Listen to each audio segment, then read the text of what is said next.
नमस्कार साथियों, एक बार पुनः आप सभी का स्वागत है। जैसा कि आप लोग जानते हैं, हम लोग प्रतिदिन यहाँ पर एफएसओ के पीवाईक्यू की चर्चा करते हैं। पिछले कुछ दिनों से अल्टरनेट डेज पे वीडियो जा रहे थे। आज से और इसके बाद यूँ कहें तो आज से अब हर दिन वीडियो आएगा, है ना? तो उसकी समस्या नहीं रहेगी। चलिए हम लोग चालू करते हैं आज का डिस्कशन। डिस्कशन चालू करने के पहले एक छोटी-सी जानकारी, छोटी-सी सूचना। आप में से जो लोग भी अभ्यर्थी निरंतर तैयारी कर रहे हैं, इस एग्ज़ाम को लेकर के सीरियस हैं, है ना? वह यदि प्रैक्टिस करना चाहते हैं तो जॉब्स वाला के द्वारा चलाई जा रही 7000 प्रश्नों की टेस्ट सीरीज श्रृंखला को ज्वाइन कर सकते हैं। इस टेस्ट सीरीज श्रृंखला के तहत हम लोग टॉपिक वाइज और यूनिट वाइज और फुल लेंथ टेस्ट प्रोवाइड कर रहे हैं। इस टेस्ट सीरीज श्रृंखला को ज्वाइन करने के लिए आपको जॉब्स वाला की एप्लीकेशन डाउनलोड करनी होगी गूगल प्ले स्टोर से, अथवा इस नंबर पर आपको मैसेज करना होगा व्हाट्सएप में। ठीक है, चलिए चालू करते हैं हमारा आज का डिस्कशन। हम लोग गुजरात पीसीएस का पेपर डिस्कस कर रहे हैं 2021 का। इसमें 200 क्वेश्चन थे, उसमें से 100 क्वेश्चन हम ऑलरेडी डिस्कस कर चुके हैं। आज से हम चालू कर रहे हैं प्रश्न क्रमांक 101 से। ठीक है, सबसे पहला है जेल्डाल फैक्टर, है ना?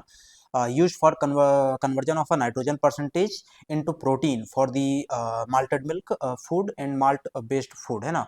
उसमें कितना रहता है, जेल्डाल फैक्टर रहता कितना है? अभी वापस से देखो, हमने कई बार क्वेश्चन लगाए हुए हैं जेल्डाल के रिलेटेड, लेकिन वहां पर हर बार हम क्वेश्चन यही लगा रहे थे कि जेल्डाल मेथड का यूज कहां पर किया जाता है, जेल्डाल मेथड का यूज किस चीज के लिए किया जाता है।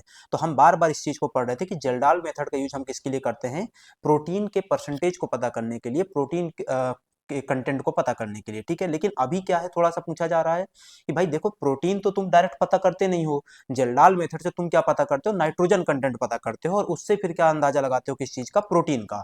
तो भाई कैसे अंदाजा लगाओगे? तो वो अंदाजा लगता है जेल्डाल फैक्टर की मदद से। कैसे लगता है? जेल्डाल फैक्टर की मदद से।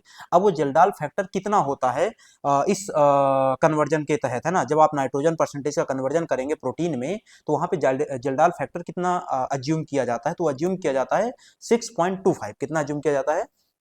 6.25 के आसपास उसको अज्यूम किया जाता है। यदि आपको निकालना है, उसका मेथड होता है, उसका तरीका होता है ना? जेल्डाल मेथड से हम क्या पता करते हैं? टोटल नाइट्रोजन कंटेंट पता करते हैं, और उससे हम क्या पता करेंगे? प्रोटीन कंटेंट पता करेंगे। कैसे पता करेंगे? तो nitrogen percentage into conversion factor, है ना? तो अब तुमको नाइट्रोजन परसेंटेज तो यहाँ से पता चल चुका था जेल्डाल से डायरेक्टली, तो वो यहाँ पे पुट कर दो और इंटू 6.25 करोगे, तब तुमको क्या मिलेगा? प्रोटीन कंटेंट मिलेगा उस पर्टिकुलर तुम्हारे फूड कंपोनेंट में। ठीक है, तो ये ध्यान में रखना है। चलो अगला आता है। अब ये जो 6.25 रहता है, सामान्यतः किसके लिए रहता है? मिल्क और माल्टेड मिल्क और जनरल फूड्स के लिए।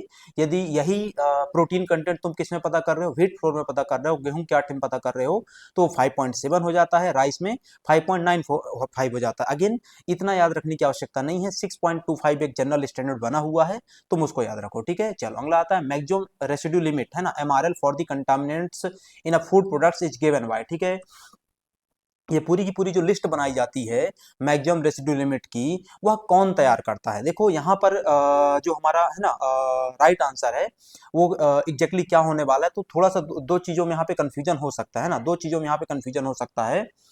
एक कंफ्यूजन ये हो सकता है कि हमको फसाई भी ऑप्शन में दिया हुआ है, और दूसरा कंफ्यूजन हो सकता है कि हमको सीएससी ऑप्शन में दिया हुआ है। ठीक है, देखो अब वापस से क्या लगाएं, फसाई लगाएं कि सीएससी लगाएं? यदि तुम मध्य प्रदेश आयोग की बात करोगे तो मध्य प्रदेश आयोग लिटरली कहूं तो आखिरी में जाकर के रोना रोएगा और क्या मानेगा, दोनों को सही मानेगा। लेकिन लिटरल सही देखें तो क्या सही है? सीएससी है। क्या सही है? Codex alimentarius commission. क्यों सही है? वापस से, कॉडेक्स एलिमेंटरीज कमीशन एक अंतरराष्ट्रीय संस्था है जिसका भारत क्या है, सिग्नेटरी है, भारत उसका सदस्य है। और कॉडेक्स एलिमेंटरीज कमीशन क्या करता है? तय करता है अलग अलग कंटामिनेंट्स की लिमिट्स को, और अलग अलग देशों में जो उसके सदस्य बैठे, जो अलग अलग देश उसके सदस्य हैं, वहां की जो बॉडीज है, फूड रेगुलेटरी बॉडीज, जैसे हमारे यहाँ की फूड रेगुलेटरी बॉडी कौन है? फसाई है।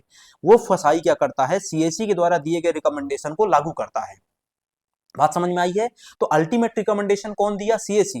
और उसको फॉलो करना, उसको रिकमेंड करना, उसको लागू करना, वो लोकल लेवल पे कौन कर लेता है? देश के लेवल पे उस देश की फूड सेफ्टी ऑर्गेनाइजेशन करती है, जैसे कि हमारे यहाँ पे फसाई करता है। ठीक है, तो एक तरीके से देखें तो भारत में फसाई कर रहा है। कैसे करता है? Food safety and standard contamination toxin residue regulation 2011 के माध्यम से। लेकिन यहाँ पर जो कुछ भी लिमिट बताई गई इस रेगुलेशन में, वो लिमिट कहाँ से उठाई गई है? सीएससी से उठाई गई है, कॉडेक्स एलिमेंटरीज कमीशन से उठाई गई है। ये ध्यान में रखना है आपको। ठीक है, और कॉडेक्स एलिमेंटरीज कमीशन कैसे देता है इस चीज को? तो कॉडेक्स एलिमेंटरीज जो कमीशन है, वह क्या बना के रखा है? The Codex committee on pesticide residue बना करके रखा हुआ है। ठीक है, सीसीपीआर बोलते हैं उसको। Codex committee on pesticide residue काम करती है किसकी मदद से, FAO WHO joint meeting on pesticide residue, JPMR की मदद से। जेपीएमआर का क्वेश्चन ऑलरेडी हम एक बार लगा चुके हैं, मुझे बिल्कुल याद नहीं किस राज्य के पेपर में था, बट इसको हम लगा चुके हैं, ठीक है। चलो ध्यान में रखना। अगला आता है मोनोसोडियम ग्लूटामेट, एमएसजी कहते हैं इसको, is an example of. Monosodium glutamate किस चीज का एग्जांपल है? मोनोसोडियम ग्लूटामेट तुम्हारे किस में डाला रहता है? सबसे ज्यादा किस में मिलता है? मैगी में मिलता है। और किस चीज को इनहांस करता है? वो फ्लेवर इनहांसर है। क्या है वो? फ्लेवर को इनहांस करता है, स्वाद को बढ़ाता है। क्या करता है वो? स्वाद को बढ़ाने वाला तत्व होता है, ठीक है, मोनोसोडियम ग्लूटामेट, एमएसजी। लेकिन मोनोसोडियम ग्लूटामेट मैगी तो एक आइटम हो गया है ना, हम इसको कैटेगरीज के हिसाब से बात करें तो सूप्स में, सॉसेस में, स्नैक्स में, प्रोसेस्ड फूड्स में, है ना, इनमें इसको यूज किया जाता है मेजर कैटेगरी के तौर पे कहें तो, ठीक है, ये ध्यान में रखना है आपको। ऐसे ही तो जनरल तौर पे एक प्रिजर्वेटिव या क्योरिंग एजेंट यूज किया जाता है, वो क्या होता है? सोडियम नाइट्राइट या सोडियम नाइट्रेट का यूज किया जाता है, ठीक है। यदि तुम सोडियम नाइट्रेट यूज करोगे तो वो भी अल्टीमेटली किस में कन्वर्ट होगा? सोडियम नाइट्राइट में ही कन्वर्ट होगा, ठीक है, और फिर क्या करेगा? अपना फंक्शन शो करेगा। तो अल्टीमेटली बात इफेक्ट किसका आना है? सोडियम नाइट्राइट का आना है। इसको कहाँ यूज करते हैं? मीट इंडस्ट्री में, सॉसेजेस में, बीकन में, ये सब क्या है? सब कुछ क्या है? प्रोसेस्ड फूड है। ये क्या है? पूरा का पूरा प्रोसेस्ड फूड मीट होता है ना, प्रोसेस्ड मीट की कैटेगरी में रखा जाता है इसको। सोडियम बेंजोएट एक एक्सीलेंट प्रिजर्वेटिव है ना। सोडियम बेंजोएट को बेंजोइक एसिड का सॉल्ट कह सकते हैं आप, और पोटेशियम सॉर्बेट सॉर्बिक एसिड का सॉल्ट होता है, इनको भी यूज किया जाता है प्रिजर्वेटिव के तौर पे। इसी प्रकार से अदर फूड एडिटिव्स की कैटेगरी का जो सबसे प्रमुख एडिटिव है वो हमने यहाँ पे लिखा हुआ है। जैसे प्रिजर्वेटिव में हमने लिख दिया, कलरिंग में हमने लिख दिया, नेचुरल कलर में हमने लिख दिया, एंटीऑक्सीडेंट में हमने लिख दिया, ठीक है। तो इन कैटेगरीज को आप जरूर ध्यान में रखें, और अलॉन्ग विथ कि वो कहाँ यूज होते हैं, ठीक है। अगला सिक्स सिग्मा इज, है ना। सिक्स सिग्मा क्या होता है? सिक्स सिग्मा का जो संबंध है क्वालिटी मैनेजमेंट टूल से माना जाता है। ये क्वालिटी मैनेजमेंट का पूरा कहानी आपके सिलेबस में कहाँ पे दिया हुआ है? यूनिट 7 में दिया हुआ है। कहाँ पे दिया हुआ है? यूनिट 7 में दिया हुआ है। अब ये जो क्वालिटी मैनेजमेंट का पूरा बात है, जिससे रिलेटेड टर्म है सिक्स सिग्मा, है ना, किससे रिलेटेड है? Six sigma. इसको आप आंसर के तौर पे कहें तो प्रोसेस क्वालिटी कंट्रोल, है ना, किसको? प्रोसेस क्वालिटी कंट्रोल के तौर पे इसको देखा जाता है। इसका पर्पज क्या होता है? फंक्शन क्या होता है? तो reduce defects, variability and improve process quality, इससे इसको जोड़ करके देखा जाता है ना। इसको फूड प्रोसेसिंग और मैन्युफैक्चरिंग के सेक्टर में यूज किया जाता है। ऐसा ही एक टर्म होता है कैजन। अब सिक्स सिग्मा जो टर्म है वो सामान्यतः भारत में यूज किया जाता है प्रोसेस क्वालिटी कंट्रोल को लेकर के। ये जो यहाँ पर एक शब्द आता है कैजन, ये भी लगभग सेम पर्पज से यूज किया जाता है, लेकिन ये कहाँ यूज किया जाता है? जापान में। कहाँ पे यूज किया जाता है? जापान में यूज किया जाता है। ये ध्यान में रखेंगे, सेम पर्पज है ना। क्या same purpose? Continuous improvement through the small incremental changes. हमको क्या करना है? छोटे छोटे थोड़े थोड़े परिवर्तन करके क्या करना है? सुधार करने की बात करनी है, ठीक है। जैसे उदाहरण के लिए जो कैजन टर्म है, ये मारुति, जब मारुति सुजुकी के जो प्लांट लग रहे थे, जो सुजुकी है हमारी, है ना, हमारी नहीं, जापान की कंपनी है, जो सुजुकी है, जब वो लोग क्या कर रहे थे? बड़े हो रहे थे, तो उनको क्वालिटी कंट्रोल करना था अपने प्रोडक्ट्स में, कारों में, है ना। तो उन्होंने क्या किया? इस क्वालिटी कंट्रोल की प्रोसेस में एक साथ उतरने के बजाय, मतलब हम बड़े सारे बिग पुश करेंगे और ढेर सारे परिवर्तन एक साथ कर देंगे, इन सब में जाने के बजाय एक व्यवहारिक प्रक्रिया अपनाई। वो व्यवहारिक प्रक्रिया क्या थी कि बड़े बड़े परिवर्तन, बड़े बड़े क्वालिटी इंप्रूवमेंट के जो परिवर्तन हैं वो हम धीरे धीरे करेंगे ताकि एडेप्टेबिलिटी बेहतर हो पाए। इस प्रोसेस को क्या बोला गया? कैजन बोला गया, ठीक है, ध्यान में रखेंगे। बाद में इस कैजन की प्रक्रिया को फूड सेक्टर में भी अपनाया गया, कैंटीन, किचन और प्रोडक्शन लाइन में, ठीक है। HACCP, GMP, ISO 22000, है ना। ISO 22000 का ही हम नाम क्या देते हैं? FSMS नाम देते हैं। क्या नाम देते हैं? FSMS नाम देते हैं। ये आपके सिलेबस में मेंशन्ड है। HACCP, GMP, ISO 22000, ये सब TQM, है ना, ये चारों के चारों शब्द आपके सिलेबस में मेंशन्ड है। कहां पर? यूनिट 7 में। जरूर इसको आप पढ़ें, ठीक है। चलो अगला, cryoscope can be use for the detection of the milk with, है ना। क्रायोस्कोप का उपयोग निम्नलिखित में से किस चीज के डिटेक्शन के लिए किया जाता है? स्कोप का यूज किया जाता है वाटर के डिटेक्शन के लिए। जब वाटर मिल्क में है अथवा नहीं है, उसको हम कैसे पता करेंगे? तो हम एक इंस्ट्रूमेंट का यूज करते हैं, क्रायोस्कोप, है ना। और यह किस प्रिंसिपल पे काम करता है? क्रायोस्कोपी के प्रिंसिपल पे काम करता है। किसके प्रिंसिपल पे? क्रायोस्कोपी के प्रिंसिपल पे काम करता है। This method, this instrument, this principle is used for the detection of water in a milk, है ना। जब एडल्ट्रेशन के तौर पे वाटर को डाला गया होगा, वाटर सबसे कॉमन एडल्ट्रेंट है मिल्क में, है ना, दूध में पानी डालना सबसे क्या है सामान्य वो है मिलावट मानी जाती है। ठीक है, आपका दूध वाला सुबह आता होगा दूध लेकर के, और उससे आप सिंपल सा प्रश्न कीजिएगा, भैया दूध कितने रुपए लीटर दिए, बताएगा 50 रुपए लीटर। फिर उससे अगला प्रश्न आप करिएगा, भैया शुद्ध दूध बिना पानी वाला कितने रुपए लीटर दीजिएगा। एक दो बार मना करेगा, फिर धीरे से बता देगा भैया 70 रुपए देंगे। ठीक है, तो वाटर का स्ट्रोक हो गया। इसके बाद स्टार्च यदि पता करना है दूध में, है ना, दूध में यदि स्टार्च की मिलावट, ये सब कुछ कहाँ दिया हुआ है, मिल्क अडल्ट्रेशन का पूरा टॉपिक दिया हुआ है आपके यूनिट 9 में। कहाँ पर, यूनिट 9 का सबसे आखिरी टॉपिक यही है। ठीक है, चलो, वाटर में क्रायोस्कोप हो गया। स्टार्च पता करना है तो iodine solution blue black colour आएगा। यदि डिटर्जेंट या सोप है या नहीं है पता करना है तो फोमिंग टेस्ट यूज करेंगे, झाग बनेगा कि नहीं बनेगा। ठीक है, दूध में भी झाग बनता है लेकिन थोड़ी देर के लिए बनता है, लेकिन यदि उसमें साबुन डला हुआ है, डिटर्जेंट डला हुआ है, तो झाग जो बनेगा वो लंबे समय तक टिकेगा। ठीक है, यदि यूरिया पता करना है तो आप क्या इसको यूज करेंगे, डीएमएबी का यूज करेंगे, dimethylaminobenzaldehyde test का यूज करेंगे। यदि न्यूट्रलाइजर्स हैं अथवा नहीं है, जैसे सोडियम हाइड्रोक्साइड हो गया, सोडियम बाइकार्बोनेट हो गया, ये है या नहीं है, तो इसको पता करने के लिए आप फिनोल्फिन रिएजेंट का यूज करते हैं, है ना, या फिर मिथाइल ऑरेंज का यूज करते हैं, है ना, ये रिएजेंट हैं जो कलरिंग रिएजेंट होते हैं। यदि सिंथेटिक मिल्क है या नहीं है तो उसको पता करने के लिए लैक्टोमीटर का यूज करते हैं, जो डेंसिटी के प्रिंसिपल पे काम करेगा, है ना। हाइड्रोजन पेरोक्साइड H2O2 है या नहीं है, इसको पता करने के लिए आप स्टार्च आयोडीन टेस्ट लगाते हैं। सुक्रोज है या शुगर है या नहीं, इसको पता करने के लिए आप क्या करते हैं, बेनेडिक्ट टेस्ट लगाते हैं। क्या लगाते हैं, बेनेडिक्ट टेस्ट लगाते हैं। ठीक है, ये सब कुछ यूनिट 9 में है, जरूर डीप में पढ़ें। Which of the following defines the food according to the act, है ना, फसाई अधिनियम के हिसाब से निम्नलिखित में से कौन सी परिभाषा ऐसी है, कौन सी लाइन ऐसी है जो फूड को डिफाइन करती है। ठीक है, पहला आता है intended for human consumption. Literally ये लाइन लिखी हुई है फूड की डेफिनेशन में, फसाई अधिनियम में, कि जो फूड है उसका मतलब वो चीज जो ह्यूमन कंजम्पशन के लिए बनाई गई है। कहीं पर भी इस एक्सप्लिसिटली बोला गया है, एक्सप्लिसिटली विशेष तौर पे उसको मेंशन किया गया है कि फूड जो एनिमल कंजम्पशन के लिए होगा, है ना, खाना जो एनिमल कंजम्पशन के लिए होगा उसको हम फूड नहीं मानेंगे, है ना, पशु आहार को फूड नहीं माना जाएगा। ठीक, एक बात। दूसरा, जेनेटिकली मॉडिफाइड और इंजीनियर्ड फूड, ये भी फूड ही होता है। ठीक है, जीएम क्रॉप्स कह सकते हैं आप इसको। तीसरा, it can include any animal feed, है ना। तीसरा आता है इसमें कि it can include any animal feed, क्या एनिमल फीड शामिल किया जाएगा, अभी जस्ट बताया मैंने। चौथा आ जाता है आपका इसी में, है ना, कि it can include narcotic and psychotropic substances, या नार्कोटिक और साइकोट्रॉपिक सब्सटेंसेस को भी शामिल करेगा। ठीक है, पहला, नार्कोटिक और साइकोट्रॉपिक सब्सटेंसेस को डील करने के लिए, है ना, नार्कोटिक और साइकोट्रॉपिक, मद्यपान और इससे जुड़ी वाली चीजें, गांजा भांग, ये सब जो होता है, कोकेन हेरोइन, इन सब को डील करने के लिए भारत में क्या बना हुआ है, एनडीपीएस एक्ट बना हुआ है, जो 1985 में लाया गया था, narcotic drug and psychotropic substance act, है ना। गांजा रखोगे जेल जाओगे, बात खत्म। दूसरा, तो ये गलत हो गया। दूसरा सॉरी, तीसरा कह रहा था it can include any animal feed, no, कोई भी एनिमल फीड को, पशु आहार को फूड की श्रेणी में नहीं रखा जाएगा। ठीक है, ये ध्यान में रखना है। तो what is the right answer, the right answer is 1 and 2 only, C is the right answer. एक बात। दूसरा, ये डेफिनेशन कहाँ दी हुई है, ये डेफिनेशन दी हुई है फसाई अधिनियम 2006 के धारा 3 के सेक्शन जे में, 3J में दी हुई है। कहाँ पे, 3J में। Food means any substance whether processed है, पार्शली प्रोसेस्ड है, अनप्रोसेस्ड है, कोई फर्क नहीं पड़ता, कुछ भी हो सकता है, ह्यूमन कंजम्पशन के लिए होना चाहिए। ठीक है, यह um and includes primary food. Primary food क्या होता है, वह फूड जो सीधे खेत से उग करके आया है, वह फूड जो सीधे क्या आया है, खेत से निकल करके आया है। ठीक है, जैसे उदाहरण के लिए सिंपल सा कहें, प्राइमरी फूड आप किसको किसको कहेंगे, जैसे खेत से जो भी अनाज आया वो प्राइमरी फूड है।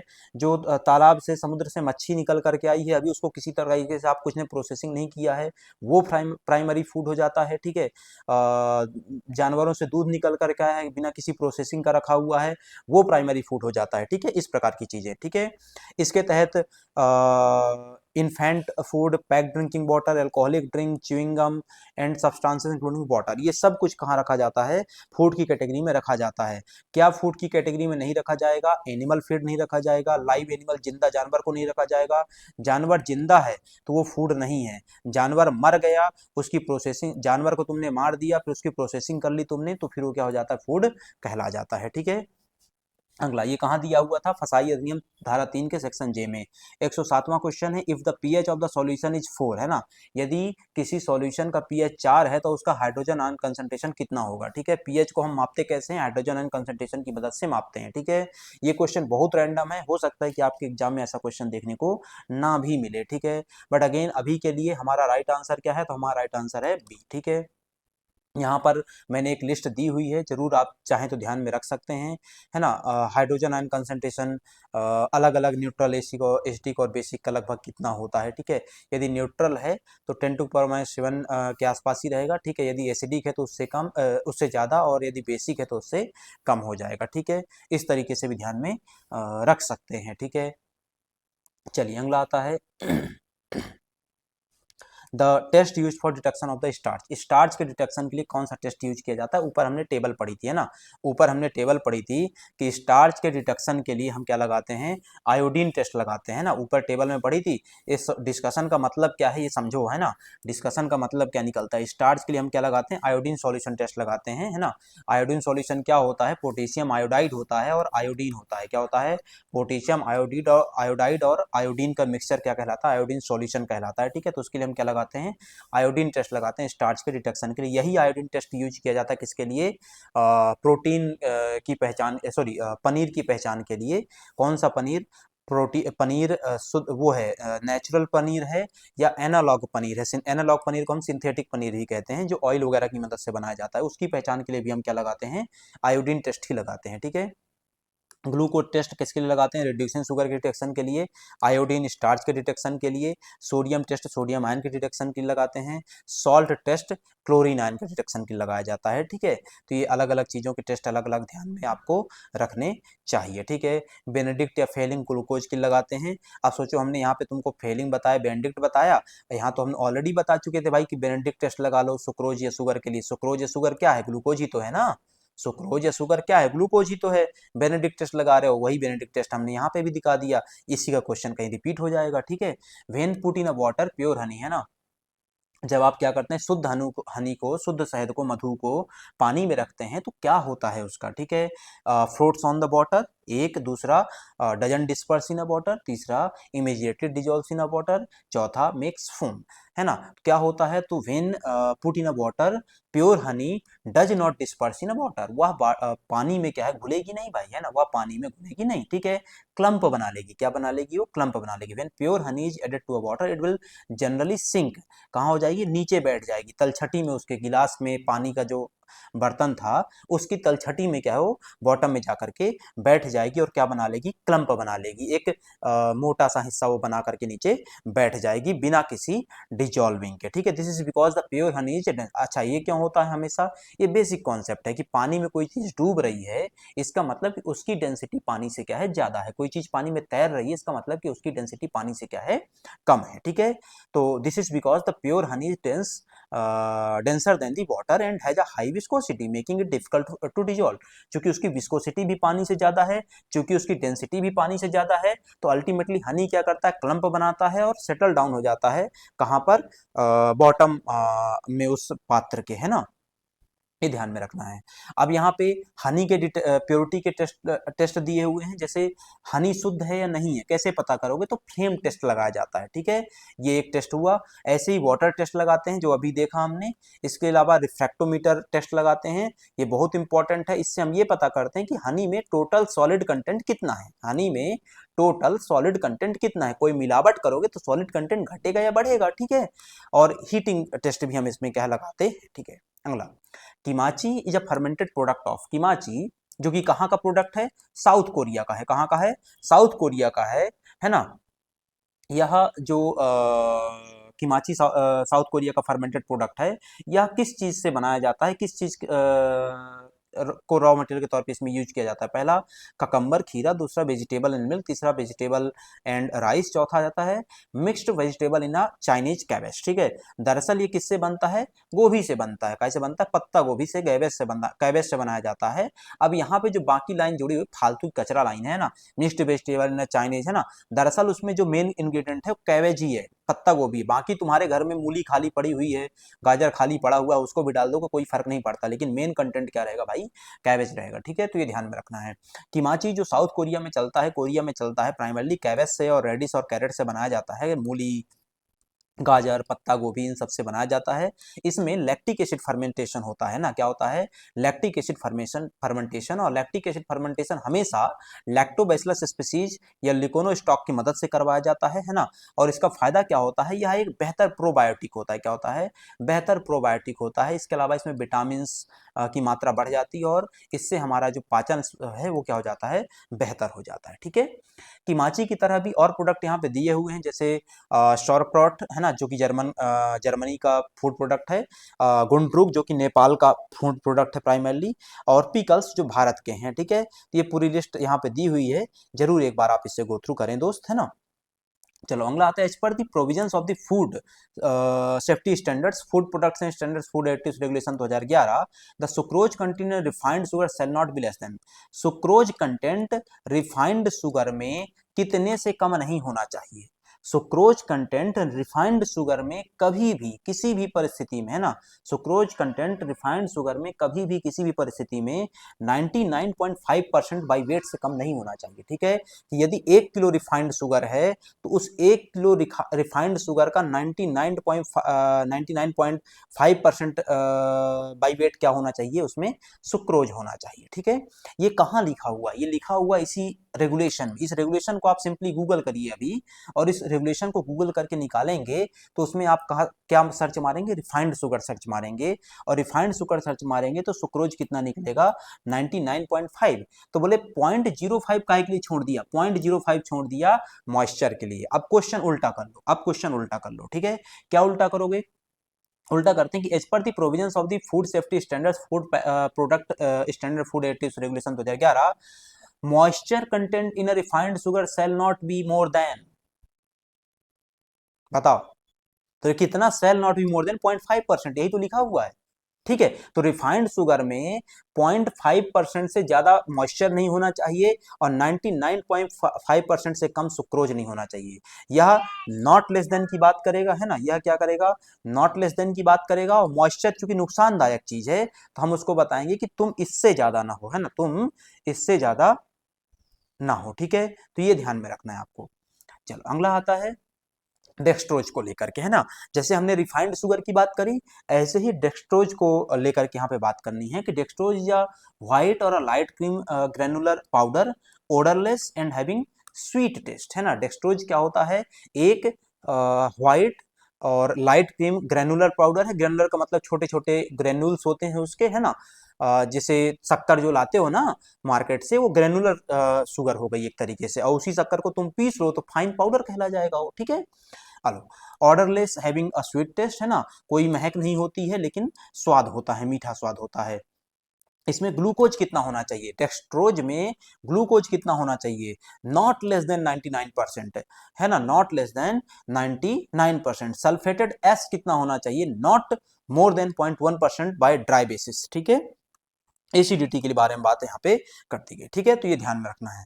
अब आता है प्लांटेशन व्हाइट शुगर, है ना, जिसको आप सामान्य शक्कर कहते हो, है ना, जिसको आप सामान्य शक्कर कहते हो। उस सामान्य शक्कर में जो सुक्रोज है वो कभी भी 98% से कम नहीं हो, जो मॉइस्चर है वो 0.5% से ज्यादा नहीं हो। ठीक है, तो ये भी आपको यहाँ पे ध्यान में रखना है। मेरे ख्याल से बात समझ में आई होगी कि आपको करना क्या है, आपको करना है ये है बाबू, आपको ये रेगुलेशन जा करके देखना है। ठीक है, चलो आगे आते हैं, प्लांटेशन, अच्छा हो गया ये। अगले आते हैं कि according to the to FSSAI standardised milk should contain, है जो स्टैंडर्डाइज्ड मिल्क होता है उसमें SNF कितना होना चाहिए और फैट कितना होना चाहिए। जो मिल्क होता है उसमें हम बताते हैं टोटल सॉलिड कंटेंट बताते हैं, क्या बताते हैं हम उसमें, टोटल सॉलिड कंटेंट बताते हैं। टोटल सॉलिड कंटेंट को हम दो हिस्सों में डिवाइड करते हैं, है ना, टोटल सॉलिड कंटेंट को, ठीक है, हम दो हिस्सों में डिवाइड करते हैं। एक जो हिस्सा होता है उसको फैट बोलते हैं और दूसरा जो हिस्सा होता है उसको हम क्या बोलते हैं, SNF बोलते हैं, सॉलिड नॉट फैट। एक क्या हो गया, फैट हो गया, दूसरा हिस्सा हो गया ऐसा solid which is not fat, solid not fat, इसका फुल फॉर्म क्या होता है, सॉलिड नॉट फैट, ठीक है। अब इस फैट वाले हिस्से को अलग रखो और solid not not not fat वाले को अलग। सॉलिड नॉट फैट में क्या आएगा, कार्बोहाइड्रेट आएगा, और का आएगा प्रोटीन आएगा, और का आएगा मिनरल्स विटामिन, जो होता है सॉलिड में वो सब आ जाएगा, ठीक है, बात समझ में आई, ठीक है। अभी वापस से स्टैंडर्डाइज्ड मिल्क क्या है, जो तुम्हारा यूनिट 9 है उसमें सेकंड लास्ट टॉपिक में दिया हुआ है, milk and its products. Milk and its products को दो हिस्सों में डिवाइड करते हैं, मिल्क के फर्मेंटेड प्रोडक्ट्स और मिल्क के नॉन फर्मेंटेड प्रोडक्ट्स, है ना, मिल्क के फर्मेंटेड प्रोडक्ट्स हो गए और मिल्क के नॉन फर्मेंटेड प्रोडक्ट्स हो गए, ठीक है। ये कैसा प्रोडक्ट है, नॉन फर्मेंटेड प्रोडक्ट है स्टैंडर्डाइज्ड मिल्क। स्टैंडर्डाइज्ड मिल्क कैसे बनाया जाता है, आप क्या करते हैं, बफेलो मिल्क को, भैंसिया के दूध को क्या करते हैं, बफेलो मिल्क को स्किम मिल्क के साथ क्या करते हैं, मिक्स करते हैं, क्या करते हैं, बफेलो मिल्क को स्किम मिल्क के साथ क्या करते हैं, मिक्स करते हैं, ठीक है। अब ये कह रहा है, क्वेश्चन पे वापस लौटते हैं, अब ये कह रहा है कि इसमें क्या कैसा होना चाहिए, तो इसका जो स्टैंडर्ड मात्रा बताया गया है वो कितना होता है, 5% फैट और 8.5% एसएनएफ होना चाहिए, कितना, 5% फैट होना चाहिए और 8.5% क्या होना चाहिए, एसएनएफ होना चाहिए, ठीक है। ये ध्यान में रखने वाली बहुत इंपॉर्टेंट बात है बाबू, समझ रहे हो, है बहुत ज्यादा जरूरी है, ठीक, मतलब लाइटली मत लेना मेरे बाबू, मतलब समझ लो, है ना। अब इसी प्रकार की पूरी एक लिस्ट यहाँ पे दी हुई है, ठीक है, इसी प्रकार की पूरी एक लिस्ट दी हुई है। क्वेश्चन सिंपल सा आता है, 4 ऑप्शन दिए जाते हैं और कहा जाता है, 4 ऑप्शन देख लो वापस से, पहला दूसरा तीसरा चौथा, ये 4 ऑप्शन दिए जाते हैं, ये 4 ऑप्शन दिए गए हैं और कहा जाता है तुमसे क्वेश्चन में कि which one of the following milk product contains less fat, है ना, लेसर फैट क्वांटिटी, सबसे कम फैट क्वांटिटी किसमें किसमें है, तो किसमें रहेगी भाई, स्किम्ड या फैट फ्री मिल्क में। और स्किम्ड या फैट फ्री मिल्क में फैट क्वांटिटी कितनी होनी चाहिए, लेस देन 0.5% होनी चाहिए, लेस देन 0.5%। और एसएनएफ कितना होना चाहिए, 8.5%, ठीक है। तो ये पूरा आपको क्या करना है बाबू, ध्यान में रखना है यार, है ना। चलो अगला आते हैं, maximum permissible limit of the aflatoxin M1 in a milk as per the provisions of FSS contaminants toxins and residues regulation 2011। जो अफ्लाटॉक्सिन होता है वह दो प्रकार का रहता है, एक M1 एक B1, ठीक है। जो B1 होता है वही अल्टीमेटली M1 में कन्वर्ट होता है और M1 सिर्फ कहां पाया जाता है, मिल्क में पाया जाता है, ठीक है। और ये क्या है, एक प्रकार का इंटॉक्सिकेंट है। अब ये दूध में होता है, लेकिन दूध में यह एक लिमिट तक ही होना चाहिए, उस लिमिट से ऊपर नहीं जाना चाहिए। तो दूध में यह कितना होना चाहिए, दूध में यह कभी भी किसी परिस्थिति में 0.5 माइक्रोग्राम पर केजी से ऊपर नहीं जाना चाहिए। इस 0.5 माइक्रोग्राम पर केजी को तुम्हारे इस रेगुलेशन में, इस रेगुलेशन को जब वापस ओपन करोगे ना, तो उस रेगुलेशन में कहीं पर भी 0.5 माइक्रोग्राम पर केजी लिखा ही नहीं है, लेकिन क्वेश्चन पेपर में 0.5 माइक्रोग्राम पर केजी पूछ रहे हो, तो वहां पे क्या लिखा हुआ, वहां पे पीपीएम में लिमिट लिखी हुई है। तो पीपीएम का कन्वर्जन क्या करना पड़ेगा, तो उसमें तुमको उसमें माइक्रोग्राम में करना पड़ेगा, ठीक है। पीपीएम का कन्वर्जन किस में करना पड़ेगा, माइक्रोग्राम में। तो या तो कन्वर्जन करना सीख लो और या फिर याद कर लो, रट्टा मार लो, बात खत्म, ठीक है। M1 क्या कॉज करता है, कार्सिनोजेनिक होता है ना, कैंसर कॉज करता है, हिपैटोटॉक्सिक होता है, लीवर को डिस्टर्ब करता है, ठीक है। ऐसे ही क्या आया तुम्हारा अफ्लाटॉक्सिन B1, अभी बात करी थी, है ना। अफ्लाटॉक्सिन B1 कहां पाया जाता है, सेरल्स में, नट्स में, ऑयल सीड्स में। ऑक्राटॉक्सिन कहां पाया जाता है, सेरल्स, कॉफी, है ना। और इन सब की मैक्सिमम लिमिट फसाई के हिसाब से लिखी हुई है, जरूर ध्यान में रखें, ठीक। पेटेलुइन जो एप्पल और जूस में पाया जाता है उसकी 50 माइक्रोग्राम पर केजी से ज्यादा, ठीक है। अगला, which is the major acid in lemon, है ना। जो लेमन होता है, नींबू होता है, उसका मेन एसिड कौन सा है, बहुत सामान्य क्वेश्चन है, उसका मेन एसिड क्या है, सिट्रिक एसिड, क्या है, सिट्रिक एसिड है, ठीक है। तो ये ध्यान में रखना है, जितने भी सिट्रस फ्रूट्स होते हैं, lemon, lime, orange, grapefruit, इन सब का सिट्रिक एसिड ही होता है, ठीक है।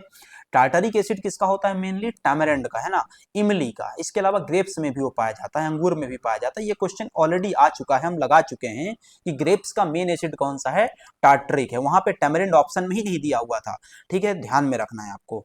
मैलिक समानता एप्पल में देखा जाता है, लेकिन इसके अलावा चेरीज और एप्रिकॉट्स में भी देखने को मिलता है, एप्रिकॉट्स में, है ना। लैक्टिक एसिटिक एसिड कहाँ मिलेगा? दूध प्रोडक्ट्स में, जितने भी दूध के उत्पाद होते हैं उनमें मिलेगा। एसिटिक एसिड विनेगर और पिकल्स में देखने को मिलेगा, सिरका जिसको कहते हो। एस्कॉर्बिक एसिड कहाँ मिलेगा? सिट्रस फ्रूट्स में ही देखने को मिलता है, गुआ, और सबसे इसका बेहतर स्रोत क्या होता है? आंवला होता है। और एक्जेलिक एसिड कहाँ मिलता है? स्पिनाच में, टमाटर में, है ना, टोमेटो, रुआर में, है ना, इन सब में देखने को मिलता है। ठीक है, इनके फंक्शंस भी यहाँ पे दिए हुए हैं, जरूर आप इनसे गो थ्रू करें। ठीक, अगला, what is an best example, which is an example of a gluten free grain, है ना। ग्लूटेन क्या होता है? प्रोटीन होता है। ग्लूटेन क्या होता है? प्रोटीन होता है, जो कहाँ पाया जाता है? व्हीट में प्राइमरली पाया जाता है। कहाँ पाया जाता है? प्राइमरली गेहूं में पाया जाता है। अब निम्नलिखित में से कौन सा एक ऐसा उत्पाद है जो ग्लूटेन फ्री ग्रेन का उदाहरण है? ठीक है, ग्लूटेन फ्री ग्रेन का उदाहरण है। अब जब चूंकि ये व्हीट में ही पाया जाता है तो व्हीट तो सबसे पहले हट जाएगा, क्योंकि वो पूछ रहा है कि which is an example of gluten free का पूछ रहा है वो। किसमें होता ही नहीं है? किसमें नहीं होता? कुट्टू में नहीं होता है। किसमें नहीं होता? कुट्टू में नहीं होता। देखो, ध्यान रखने का सबसे आसान तरीका क्या है? आसान तरीका, जितने भी मोटे अनाज होते हैं, श्री अन्न की कैटेगरी वाले, है ना, जितने भी श्री अन्न की कैटेगरी वाले होते हैं उनमें सामान्यतः ग्लूटेन नहीं पाया जाता है। ठीक है, ये ध्यान में रखने के लिए है ना। जैसे यहाँ पे लिखा हुआ ग्लूटेन फ्री ग्रेन्स में क्या मिलेगा तुमको? सब फ्री श्री अन्न वाली आइटम मिलेंगे ना। बकव्हीट है, राइस में तो ओबियस सी बात है ना, मेज है, मिलेट्स हैं, सॉरगम, फिंगर मिलेट, है ना, ये सब ये मोटे मोटे वाले है ना, अनाज वाली चीजें हैं। अब ग्लूटेन कंटेनिंग में सबसे प्रमुख क्या है? व्हीट है, बार्ले है, रे है, ट्रिटिकल है ना, तो ये हो गया। अगला, the natural enzyme present the food that hydrolyses the pectin, है ना। पेक्टिन को हाइड्रोलाइज करने वाला, पेक्टिन को हाइड्रोलाइज करने वाला एंजाइम कौन सा है जो फ्रूट्स में उपस्थित होता है? तो पेक्टिन को हाइड्रोलाइज करने वाला जो एंजाइम फ्रूट्स में प्रेजेंट होता है उसको पेक्टिन मिथाइल ईस्टरेज कहा जाता है। क्या कहा जाता है उसको? पेक्टिन मिथाइल ईस्टरेज के नाम से जानते हैं ना, डी ऑप्शन। ठीक है, पेक्टिन मिथाइल ईस्टरेज। अब इस प्रकार से आपको कई सारे ऑप्शन दिए जा सकते हैं। जैसे उदाहरण के लिए, मैं यदि मैं क्वेश्चन पेपर बनाता तो मैं यहाँ पे एक ऑप्शन जरूर डालता। कौन सा ऑप्शन? पेक्टिनेज। और ये पेक्टिनेज इसीलिए डाला जाता है क्योंकि गधे बच्चे इसी को लगाएं हैं, क्योंकि वो पढ़े यही है। लेकिन पेक्टिनेज का काम कुछ और है। ठीक है, पेक्टिनेज का काम कुछ और है, और पेक्टिनेज लिटरली यहाँ पे फिट नहीं बैठता। ठीक है, बट अगेन लगभग सेम प्रकार के फंक्शन परफॉर्म कर रही है ना। तो पेक्टिनेज हो गया, इसके अलावा एमाइलेज हो गया, है ना, कुछ एंजाइम यहाँ पे दिए हुए जो फूड और फ्रूट्स में पाए जाते हैं। पेक्टिनेज हो गया जो वही काम करेगा, पेक्टिन को हाइड्रोलाइज कर देगा, लगभग सेम पेक्टिन मिथाइल एस्टरेज जैसे ही। एमाइलेज हो गया जो स्टार्च के लिए हाइड्रोलाइजेशन का काम करेगा, स्टार्च को कन्वर्ट करेगा माल्टोज और ग्लूकोज में, है ना, बेसिक शुगर में। इन्वर्टेज होता है जो इन्वर्जन का काम करता है, सुक्रोज को इन्वर्ट कर देगा, है ना, ग्लूकोज और फ्रक्टोज में। अल्टीमेटली लाइपेज जो लिपिड्स में काम करेगा, है ना, फैट्स को हाइड्रोलाइज करेगा, किसमें? ग्लिसरॉल और फैटी एसिड में। प्रोटीएज होता है जो कि, है ना, अच्छा, इन ये सब कहाँ पाए जाते हैं वो भी ध्यान में रखना आपको, है ना, सब में लिखा हुआ है। प्रोटीएज पपाया और पाइनएप्पल और फिक्स में पाया जाता है ना। लाइपेज कहाँ पाया जाता है, और इन्वर्टेज कहाँ पाया जाता है, तो ये भी जरूर आप ध्यान में रखें। कैटलेज हो गया, परऑक्सीडेज हो गया, है ना। पॉलीफिनॉल ऑक्सीडेज ये बहुत इंपॉर्टेंट है, पॉलीफिनॉल ऑक्सीडेज ये बहुत इंपॉर्टेंट है। इसी के कारण क्या होता है? मिलार्ड रिएक्शन होती है, तो वो भी ध्यान में रखेंगे। ठीक है, ग्लूकोज ऑक्सीडेज हो गया, रेनिन या काइमोसिन हो गया, तो ये जरूर यहाँ पे कुछ एंजाइम दिए हुए हैं, इनको जरूर आप याद रखें, आपके एग्जाम के लिए बहुत इंपॉर्टेंट है। पूरा का पूरा एंजाइम टॉपिक दिया हुआ है आपके यूनिट 1 में। ठीक है, चलो अगला आता है, the purity of a water is जज बाय मेजरिंग इट्स। वाटर शुद्ध है या नहीं है कैसे पता करें? प्योरिटी ऑफ वाटर जज करने का सबसे आसान माध्यम क्या है? कंडक्टिविटी। सबसे आसान माध्यम क्या होता है? चालकता पता कर लो। ठीक है, चालकता से हम उसको क्या है? पता कर सकते हैं। ठीक है, ये ध्यान में रखना है आपको। चालकता ही क्या है? इलेक्ट्रिकल रेजिस्टेंस के तौर पे भी देखी जा सकती है। नॉर्मल पीएच कितना होता है वाटर का? 6.5 से 8.5 के बीच में होता है, तो ये भी आपको ध्यान में रखना है। ठीक है, यहाँ पे कुछ महत्वपूर्ण फैक्ट्स दिए हुए हैं, इन महत्वपूर्ण फैक्ट्स को भी आप चाहें तो ध्यान में रख सकते हैं, आपके एग्जाम के लिए ये महत्व के हो सकते हैं। ठीक है, कई सारे रैंडम फैक्ट्स यहाँ पे मैंने रखने का प्रयास किया था। चलो अगला आता है, the most important monosaccharide in a biological system.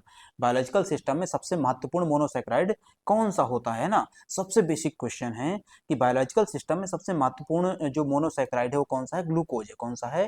Glucose है, जो कि हर प्रकार के बायोकेमिकल रिएक्शन में क्या करता है? पार्टिसिपेट करता है। आपने यूनिट 1 में जितने भी साइकिल्स पढ़े हुए हैं ना, बायोकेमिकल साइकिल पढ़े हुए, मेटाबॉलिक साइकिल, उन सब में ग्लूकोज का ही क्या था?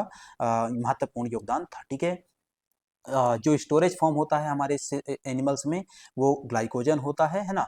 जो प्लांट्स में पाया जाता है स्टोरेज फॉर्म वो स्टार्च होता है। स्वीटेस्ट नेचुरल शुगर कौन सा होता है? फ्रक्टोज होता है। मिल्क शुगर क्या होता है? लैक्टोज है। टेबल शुगर क्या है? सुक्रोज है। सेल वॉल में क्या पाया जाता है? सेलुलोज पाया जाता है, जो कि क्या है? पॉलीसैकेराइड है ना। और cell wall, fungi cell wall में क्या पाया जाता है? काइटिन पाया जाता है, ये भी एक शुगर है, पॉलीसेकेराइड है, ठीक है। इसेंशियल फैटी एसिड्स अल्टीमेटली कौन कौन से होते हैं? तो वो linoleic acid, linoleic arachidonic acid होते हैं, है ना। विटामिन ए क्या कॉज करता है? नाइट ब्लाइंडनेस एंड एक्टालोपिया कॉज करता है, जीरोफ्थैल्मिया कॉज करता है, ठीक है। ये कुछ महत्वपूर्ण ऐसे ही रैंडम फैक्ट दिए हुए हैं जो एग्जाम के लिए महत्व हैं, है ना। तो ये ध्यान में रखें। यहाँ पर अगला आता है हमारा, अब जैसे मान लो ब्लड ग्लूकोज लेवल कितना होता है फास्टिंग में, है ना। तो ब्लड ग्लूकोज लेवल फास्टिंग में कितना होता है? 70 से 110 mg पर डेसीलीटर। डेसीलीटर मतलब क्या होता है? 100 ml। एक डेसीलीटर का मतलब कितना होता है? 100 ml, ठीक है। अगला आता है, विच of the sugar is 600 times sweeter than the sucrose. कौन सी शुगर 600 गुना क्या होती है? मीठी होती है सुक्रोज के। ध्यान में रखना, जब आप अन्य शुगर्स की मिठास का कंपैरिजन करते हैं तो हमेशा बेसिक में कंपैरिजन किससे किया जाएगा? सुक्रोज से किया, हमेशा सुक्रोज से ही कंपैरिजन किया जाएगा। तो ये जो सुक्रोज से 600 गुना मीठा शुगर है वो कौन सा है? सुक्रालेज है। कौन सा? सुक्रालेज शुगर होता है जो 600 गुना मीठा होता है, ठीक है। 200 गुना मीठा कौन सा होता है? एस्पार्टियम होता है ना। 300 गुना मीठा कौन सा होता है? सैक्रिन होता है। 50 गुना मीठा कौन सा होता है? स्टीविया होता है। डायबिटीज वाले लोग होते हैं इसका यूज करते हैं, ठीक है। मोस्ट इंपॉर्टेंट मोनोसैकेराइड कौन सा सिस्टम में? ग्लूकोज, हमने ऊपर पढ़ा था, ठीक है। स्टोरेज फॉर्म क्या होता है उसका? ग्लाइकोजन होता है। एनिमल्स में, प्लांट्स में स्टोरेज फॉर्म क्या होता है? स्टार्च होता है, ठीक है। यहाँ पे कुछ और फैक्ट दिए हुए हैं, जरूर आप इनसे गो थ्रू करें। अगला आता है, विच of the following element will have the lowest electron affinity, है ना। निम्नलिखित में से किस एलिमेंट की इलेक्ट्रॉन एफिनिटी, इलेक्ट्रॉन बंधुता सबसे कम रहेगी, है ना। तो वो कौन सा यहाँ पे है? फास्फोरस है। कौन सा? फास्फोरस की इलेक्ट्रॉन बंधुता इनमें से सबसे कम रहती है, ठीक है। तो आपको ध्यान में रखना है। वो लिटरली क्वेश्चन हमारे एग्जाम से बहुत ज़्यादा महत्व का नहीं है, बट अगेन एक क्वेश्चन आया बीच में तो हमने उसको कर लिया, ठीक है। उसके बारे में यहाँ पे कुछ बातें और भी दी हुई हैं, जैसे ओवरऑल पूरी पीरियोडिक टेबल में जो लोएस्ट इलेक्ट्रॉन बंधुता है, एफिनिटी है, इलेक्ट्रॉन एफिनिटी, वो सबसे कम किसकी देखने को मिलती है? नोबल गैसेस की। पूरे पीरियोडिक टेबल में सबसे कम किसकी मिलेगी? नोबल गैसेस की। पूरे पीरियोडिक टेबल में हाईएस्ट किसकी मिलेगी? क्लोरीन की। किसकी मिलेगी? क्लोरीन की। लोएस्ट किसकी हो गई? नोबल गैसेस की, ठीक है। तो ये ध्यान में रखना है आपको, ठीक है। चलो आगे आते हैं। आज का यहाँ बात खत्म होती, 20 क्वेश्चन आज हमने किए। कल की क्लास में हम लोग आगे के प्रश्नों को कवर करेंगे। प्रश्न क्रमांक 121 से लेकर के प्रश्न क्रमांक 140 तक की चर्चा करेंगे। मिलेंगे अगली क्लास में, तब तक के लिए आप सभी का धन्यवाद। जय हिंद।